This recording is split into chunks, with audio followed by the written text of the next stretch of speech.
Eve is a freeware game by Corey and translated by VG Person. It was a game made with the RPG Maker 2000, a program that allows users to create their own role-playing games.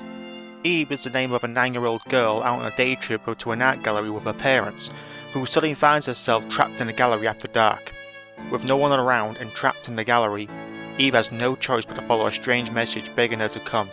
Eve ventures deep into the gallery and tumbles into a surreal world where art, humanity, and safety are largely open to interpretation.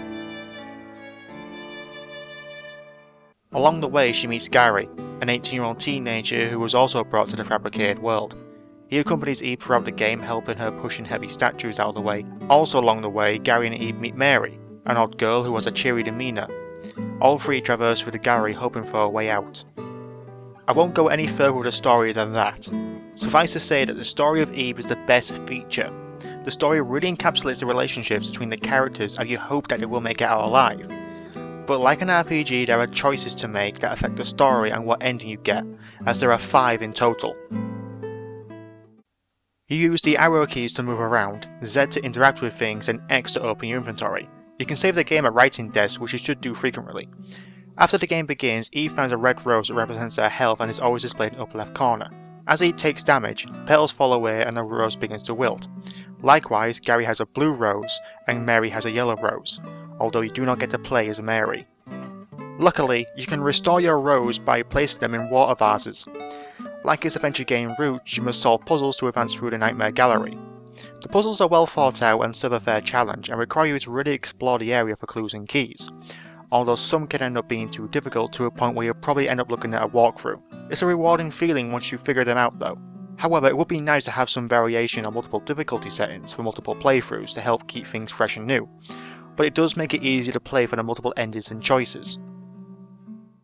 One puzzle that stands out to me is near the beginning. You enter a room called the Liar's Room where 6 paintings of women in silhouette wear colourful garments.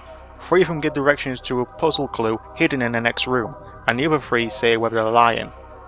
2 of them do in fact lie, resulting in you getting hurt.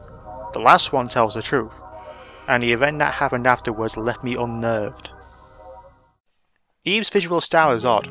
The RPG Maker 2000 is known to produce graphics and sprites to match that of a Super Nintendo, but the graphics of Eve look no more than an early DOS game. It can occasionally make it hard to tell what you're looking at, but the graphical choice does work in the game's favour. As a horror game, it stands out among others with its decision to go for more surreal visuals rather than relying on gore.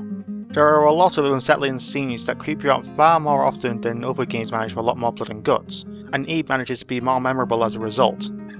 What could be a harmless painting of a lady in red on the wall can and will emerge from the painting itself and hunt you down. Jump scares, sure, but it does handle subtle creep-outs surprisingly well with irate messages scrolled on the wall as you go. There was also one extremely tense scene with a room full of dolls that... You know what? Find out for yourself. A playthrough will probably take an hour or 2 if you take your time. Eve isn't a particularly difficult game, apart from a few chase sequences. The developer intended to be able to finish the game by players with any skill, and most of the puzzles are actually pretty solid.